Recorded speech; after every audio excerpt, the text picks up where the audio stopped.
نیاز کا معنی حاجت ہے۔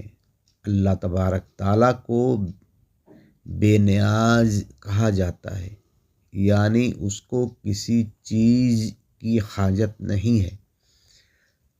مرنے والے کو ثواب کی حاجت ہوتی ہے، اسی لیے ایصال ثواب کو نیاز کہا جاتا ہے، اور مسلمان مرحوم کو نیاز دیا جاتا ہے۔